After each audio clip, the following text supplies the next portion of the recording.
itu tanah longsor? Longsor adalah suatu peristiwa geologi yang timbul karena pergerakan massa bebatuan atau tanah dengan berbagai tipe dan jenis seperti jatuhnya gumpalan tanah yang besar atau jatuhnya bebatuan. Biasanya, longsor terjadi karena dua faktor, yaitu faktor pendorong dan faktor pemicu. Faktor pendorong yaitu faktor yang mempengaruhi kondisi material, sedangkan faktor pemicu yaitu faktor penyebab materi tersebut bergerak. Meski banyak faktor yang menyebabkan terjadinya tanah longsor, tetap penyebab utamanya yaitu gravitasi yang mempengaruhi suatu lereng yang curam. Lalu proses terjadinya tanah longsor itu apa dan bagaimana sih?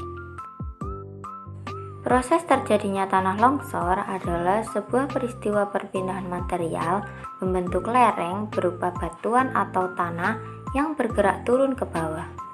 Hal itu terjadi karena kondisi lahan yang tidak seimbang serta terkena tekanan dari atas seperti hujan yang deras.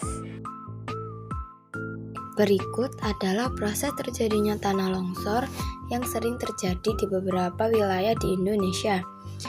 1. Proses meresapnya air ke tanah. Proses pertama terjadinya tanah longsor adalah proses resapan air hujan ke dalam tanah, di mana peristiwa meresapnya air ini nantinya akan mempengaruhi beban dalam tanah, yang nantinya tanah akan berada di ambang batas maksimal dalam menampung air.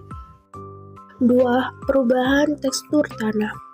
Yang dimaksud di sini adalah apabila air yang secara terus-menerus menerjang tanah sampai suatu ketika dapat menembus ke bagian tanah yang kedap air serta berperan sebagai bidang penggelincir, maka tanah akan menjadi licin. Tanah yang licin inilah nantinya akan mengalami pergerakan yang amat cepat menuju ke bawah apabila hujan deras terjadi.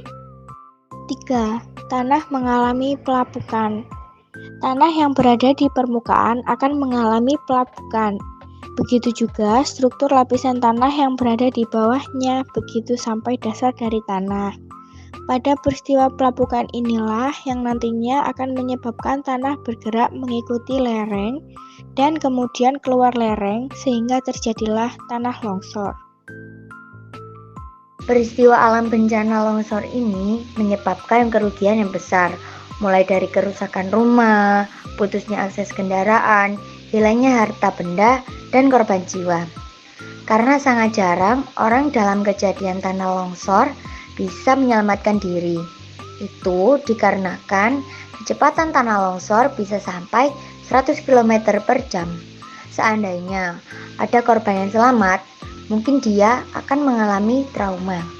Untuk itu, jika kamu mendengar suara gemuruh di dekat tebing atau jurang, segeralah lari menjauh ke dataran yang stabil.